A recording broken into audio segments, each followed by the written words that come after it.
শ্রীমদ্ ভগবদ গীতা গীতা ত্রয়োদশ অধ্যায় ক্ষেত্র ক্ষেত্রজ্ঞ বিভাগ যোগ শ্লোক সংখ্যা 13তম ও 14তম।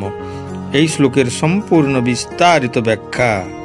জ্ঞেয়ং যত্তৎ প্রবক্ষ্যামি যজ্ঞাতামৃতম অশ্নুতে অনাদিমৎপরং ব্রহ্ম ন সত্যন্না সদুচ্যতে। আমি এখন জ্ঞাতব্য বিষয় সম্বন্ধে বলবো, যা জেনে অমৃতত্ব লাভ হয়।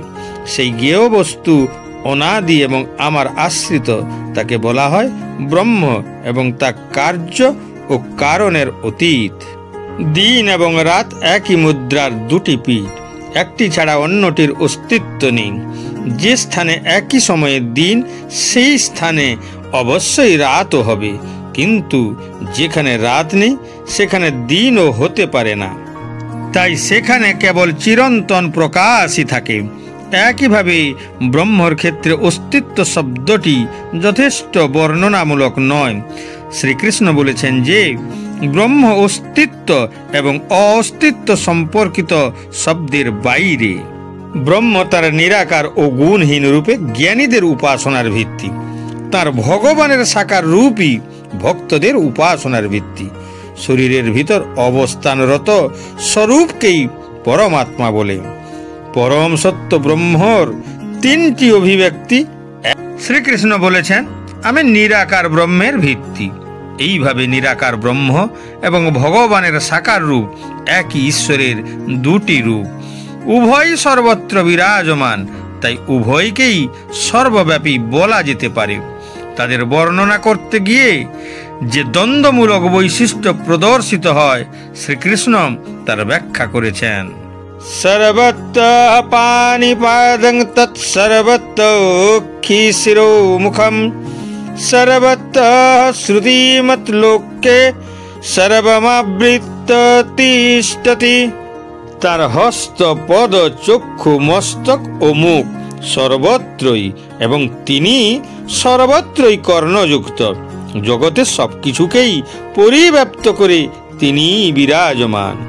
প্রায়শই লোকেরা তর্ক করে যে ঈশ্বরের হাত, পা, চোখ এবং কান নেই, কিন্তু শ্রীকৃষ্ণ বলেছেন যে ঈশ্বরের এ সবই আছে, তাও অগণিত পরিমাণে।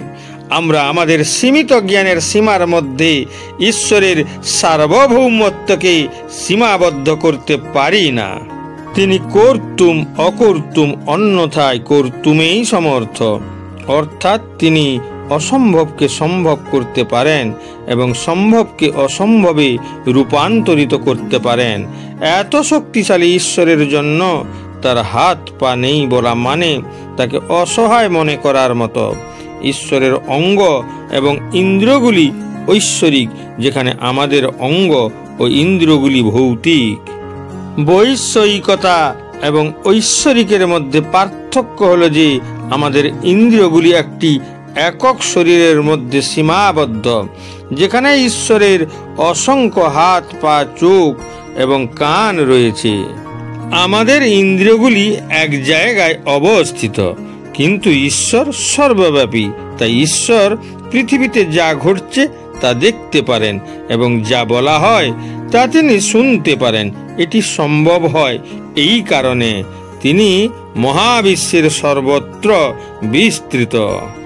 ছান্দোগ্য উপনিষদেও বর্ণনা করা হয়েছে যে সর্বম খলবিদম ব্রহ্ম, এর অর্থ হলো ব্রহ্ম সর্বত্র বিরাজমান। তাই তিনি ব্রহ্মাণ্ডের যে কোনো জায়গায় দেওয়া ভোগ গ্রহণ করেন এবং যে কোনো জায়গায় তিনি তার ভক্তদের প্রার্থনা শুনতে পারেন।